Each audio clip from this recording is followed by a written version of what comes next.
Hello, hello, ladies and gentlemen. This is your girl Mitzi, and this is Mitzi. Let's think about it. Today we are thinking about mental illness. Yes, ladies and gentlemen, that is a thinker, and I am excited to think about this today with Randy. We are going to really make everyone think about this in a whole new way. So thank you so much, Randy, for coming onto my show and sharing your time and your perspective. I'm so excited. I've been waiting for somebody to just focus on mental illness, and you're the lady that's going to bring it down to us. So, when you hear those words, mental illness, what does that make you think about? Well, the first word that comes to mind is crazy, even though, that kind of taboo, although I totally use it to describe myself at times. Um, I have to say though, that's so much pressure. You've been waiting for somebody and it's me. Ooh, so much pressure. Um, there's just so much that goes into mental illness. And I mean, obviously we're gonna talk about it, but when you think about it, I mean, like I said, I think about things like the word crazy. I think about people and the way that they look at you when you're like having a moment. I think about those times when I've been deep down and depressed. I think about I think about where mental illness came from. So I love looking into the history of stuff, and the psychology of things, and like looking back Mhm. into like how did we go from, the humors way back in, like, I'm talking way back, the humors, to like now we're like, oh, talk therapy, it's not just your biles and stuff. I find it's also very fascinating. And things like um bipolar and things, they're actually such a recent development in the world of mental illness, whereas like obviously they've always been around, but really they're just babies when it comes to different things. Oh, I agree with you, girl. You are my lady. I'm just saying, you touch base on everything that I really do be thinking about. And I know I'm not the only one. Let's be honest, we cannot be the only two human beings in the world that when we hear the words mental illness, we don't go down that list. You know what I mean? Of psychology, the history. Ooh, the history. That right there, what got me into mental illness because of the history. The fact that we were just sending people to the psych wards and treating them like prisoners and science Mm-hmm. experiments. Oh my goodness, that's a whole nother topic. Like that's the dehumaneness of humans and women and oh my goodness, and so many. Oh, it was a whole hot mess. You know what I It mean? So was. it really was. And then the fact that you talked about the word crazy. Oh, girl, yes. Sometimes I define myself like that, or sometimes my husband would too. But then it's like a grander thing, and yes, is taboo. Oh my goodness, people Yeah. have put hands. You know what I mean? Have fought because of being called crazy. So Yeah. that alone is a taboo. And I agree. Mm-hmm. The depression, the bipolarism. I mean, even now with neurodivergence and ADHD and autism. Now that's more in the rise now, and people are now speaking out. So it just really shows that the evolution of mental health Mm-hmm. throughout the years and decades. Oh, how has it evolved? It really has Yeah. evolved. So for you, what is a way that you have considered to be misconceptions about mental illness? Oh, again, that's a huge one. There's so many, so many. So I'm gonna, cause you seem to like history with me there. I'm gonna go way back and go. One of the biggest misconceptions was, and you mentioned it again with women specifically. Oh, there's my cat. With women, is that, heaven forbid we have mood swings or something. Now all of a sudden we have name your diagnoses. And we had to be treated. And as you were talking, I was remembering about lobotomies. I find them so interesting and so interesting. Yes. Um, and actually they're not even outlawed everywhere, just like some places, right? How crazy is that? Oh, that They're that makes it super interesting. Now, like, what they're do you not mean? They're not practiced, but technically outlawed. Like, what? they're not practiced, but technically not illegal, which is crazy. Um, and like people would have their parents or their spouses commit them and be like, "Yep, you can Yes. lobotomize them. That's totally fine because basically because this person isn't acting the way I think that they should act. And so you Yes. can lobotomize them without their consent and they're either dying, they're changing their entire demeanor to be, not even functional anymore." And Yeah. again, it's so crazy to me to think that that was just a typical normal thing back then. It Yeah. was like, yep, you're acting funny. We're going to lobotomize you. Yeah. And Yeah. then and then as you bring up the neurodiversities and ADHD and autism stuff, I'm like, okay, we're not lobotomizing kids. Um, but we're going, I think I'm just gonna medicate you because you can't sit still for 6 hours of the day. Like that's a long friggin' time. Yes. But we're just gonna medicate. And not to say that medication is wrong. I absolutely agree. If it works for you, do it. I take antidepressants every day. I know people that have, so by all means do it. But when your expectation is what is dictating your outcome, that's when there's a problem. Yes, yes. I mean, it sounds it because it really seems like people are in that control aspect. They want to control people, they want to manipulate people. They want people to be like a little puppet, like do do do doing your little Pinocchio, but then even Pinocchio rebelled. So you can't really be a Right? puppeteer and not remember that Pinocchio rebelled as well because he wanted to be a real boy and every human being wants to be real at one point of who they are. So if Exactly. it's moving and wiggling, then go ahead, move and wiggle. You know what I mean? Do Right? what feels right and natural for you. And yes, oh my goodness, I love that you talked about lobotomy because I totally forgot to even touch on that, but on that base, but it's So so interesting. real. Yeah, like they used to just do it for shits and giggles. Like, you know what it The made me realize? I'm sorry, go ahead. No, I was just gonna say the youngest person to ever be lobotomized was 6. Oh my goodness. His parents That's were like, "Oh, you're too acting up. Go be lobotomized." Yeah, 6. oh my goodness, that's so sad. Poor child, poor person. Oh my goodness. Apparently, though, and I can't remember the name of the book, but he did get better, and he wrote a book about it. What? Well, Right? isn't that interesting? That is Mm-hmm. interesting. That's a book that I'm gonna have to find. Somebody Right? listening, Google it, send it to me. Let me know. Yeah. Do that own research because that seems like a lot of research that I don't have time for. But Yeah, somebody yeah, exactly. would have Y'all that time. tell us. Exactly. And I'll see it in the Yeah. comments like, oh, okay, well, thank you so much. That's great Hmm. work. But no, what I was gonna say is that this topic alone of that section of lobotomizing, manipulating, trying to have that sense of control, it made me thought of American Horror Stories, like the first season or second season, one of those I think it's the seasons. second Yeah, and because I they just watched it. oh, really? Oh my God, I love those seasons. Like that's a whole thing. Like, yeah, Yeah. so that season when they tech the girl was saying like, "Oh, I'm a lesbian, cure me." Right? And they get through all these crazy things to her. And they Hmm. treat the everyone like an inmate and their problem. They force them to take pills. They want them to be nullified and they're just Hmm. like mummies and just stare. And it's just like oh, that's intense because that was a thing. You know what I mean? That was Yeah. a thing. And it's so crazy how far we've gotten to the point where now it's just like we don't even support mental like hospitals anymore. You know what I mean? Right? Like they're just abandoned. Like I live in Wisconsin and I've and a couple hours away, there's literally this tall, big, huge Oh, I would love to go there. mental hospital that's completely abandoned, I like would love to visit. abandoned. Oh, I and would but love it's to visit. haunted though. It's Well, haunted. I'm that's not why I gonna want to lie. You know what visit, I mean? Like obviously. it's it's Obviously. it's like groupy and like ugh, like eerie and like the heaviness of the darkness that still lingers in that hospital because it was Yeah. open from like the 1900s and then it just closed in the early 2000s. So it's been Yeah. abandoned for a few years now. So the like the buildings deteriorating and all that. But it's I'd like still go visit. you know what I mean? You'd be that person that take that walk. I totally would, 100%. You'd be the I'll, I'll person of that video it movie. for you. There you I would go. love that. I would watch that video, but I wouldn't join you. You know what I mean? Like I'd be the Yeah, it's person like fine. it's up the street. Just go right Yeah, it's there. over there. Yeah, yeah, yeah. Right? Exactly. So I guess I have to ask you, what are ways that people really can support others with mental illness? Oh, that's such an important question. We were having so much fun. Now we're talking about importance. So I know. I had to get it real. it's I important. know. It's important.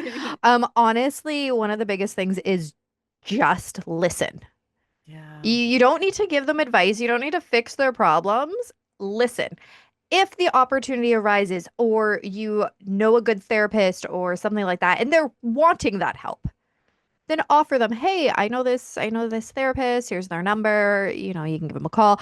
But one of the most helpful things is literally not saying anything, but just being there with the person. Like when I am having a depressed time, Or the other day, actually, yesterday, I'm texting my husband, big long rants, right? I'm having a moment. Mhm. And he's trying to make me feel better, which, great, I love you. And I text him back. I'm like, just angry with me. I just need you to be angry with me for 5 minutes, and I don't need you to fix my problems. Just be be in the moment with me. And that's one of the most helpful things that you can do just as a regular person. It's just be in the moment with them and be like, wow, that's really shitty.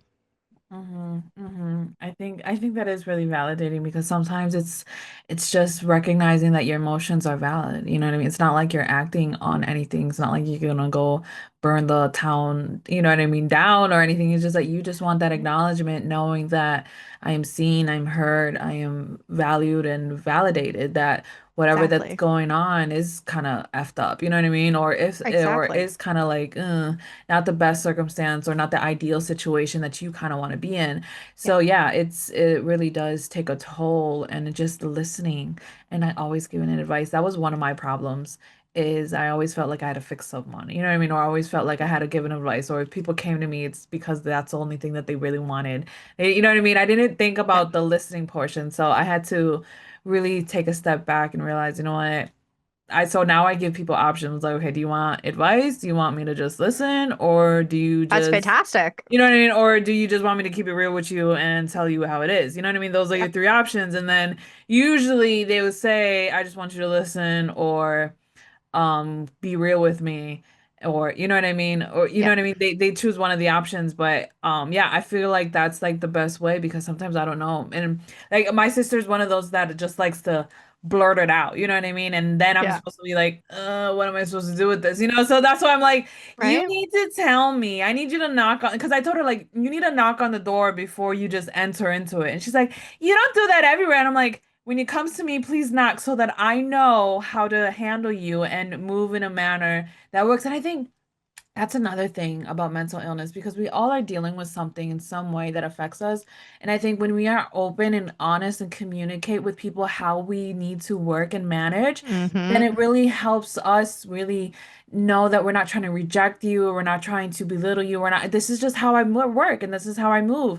So to know how to deal with you, I need you to knock on the door and let me know what to expect. Because if you're just gonna run in here and be Tasmanian devil, I'm gonna shut it down and I'm gonna go hard and you're gonna be upset. You know what I mean? You might not like me. Right. So Mm-hmm. it's just like we need, sometimes I'm just like, knock on the door first. So it's like, for you, Right. how do you necessarily have to move and over through life to really communicate yourself? Yeah. Okay. So first, my nickname when I was little was the Tasmanian Devil because that is how I was back then, just shit all over. So when you said that, it was just really funny. And second off, I love that you're like, you need to tell me what you need because we are not mind readers. We might be your best friend, we might be your sister, we might be a coworker, and in every situation, you're going to be dealing with a person a little bit different based on how much you know them. And again, we're not Yes, mind readers. You need to tell us, as the person that you're coming to, what it is that you want from us, and we'll be there for exactly. you. That's cool. For me, usually I'm like, usually I talk to my husband about stuff because, that's why we're married. Um, and again, Girl, his yes. his initial reaction is always to make me feel better. And that's how Mhm. spouses are, friends, family, that's how you are, especially parents dealing with their kids. We want to solve their problems. We want them to not hurt. But ultimately, if you are, I mean, everybody's mental state is different. Sometimes we're having a one moment mental illness. Sometimes we are a diagnosable mental illness. All of that is valid. But if you are dealing with somebody, I would say that is a diagnosable mental illness, which is what I tend to deal with in my household.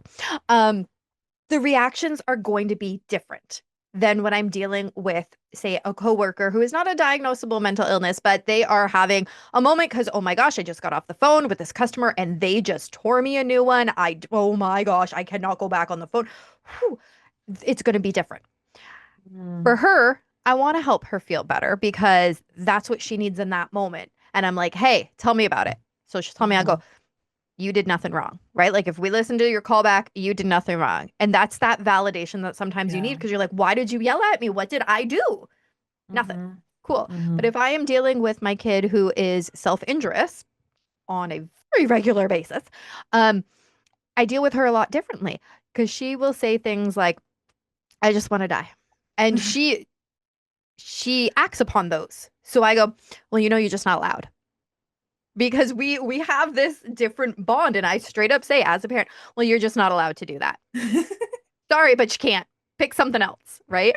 But Right. if you can only do that with certain people in your life.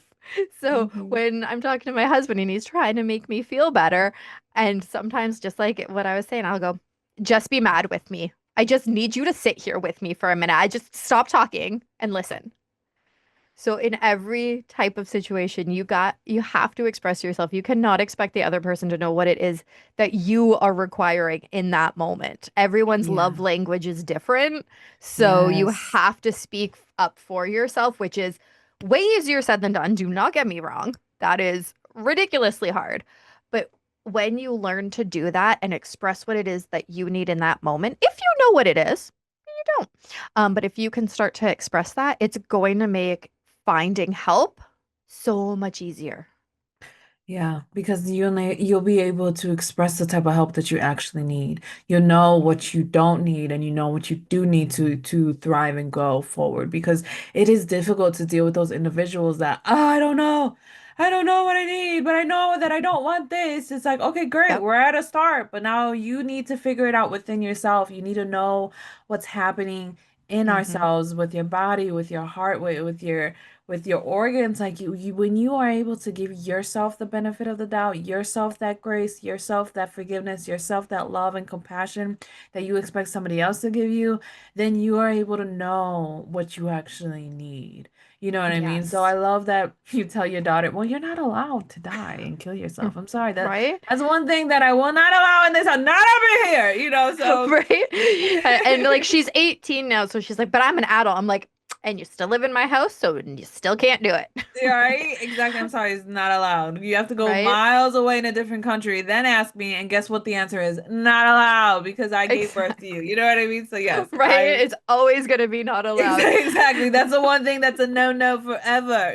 So yes, that is truly very really touching because we it just shows that you found a way that you found your safe people, you found the people where you felt comfortable with that you can communicate with. And I think that's where it needs to start in the home.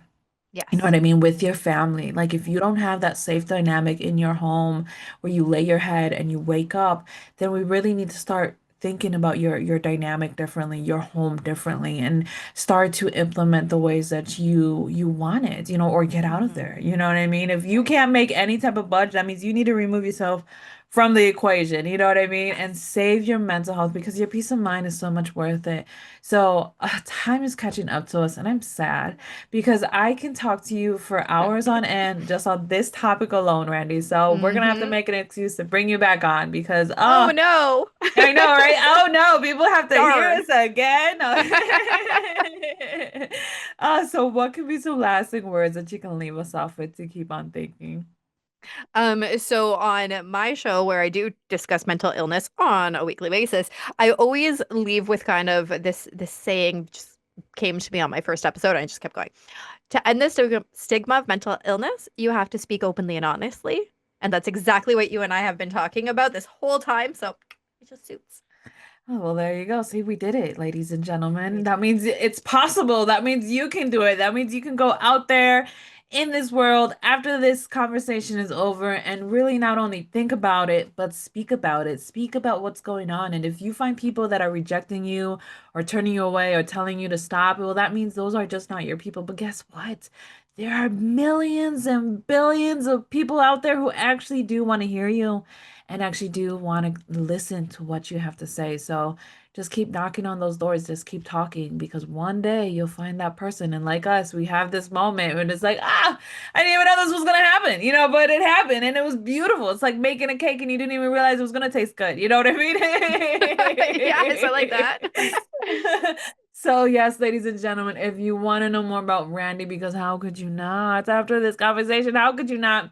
Go check her out. I have access to her website that has access to all the great content that she has to offer the world. She has her podcast, she has books. Oh, she has so much great content, ladies and gentlemen.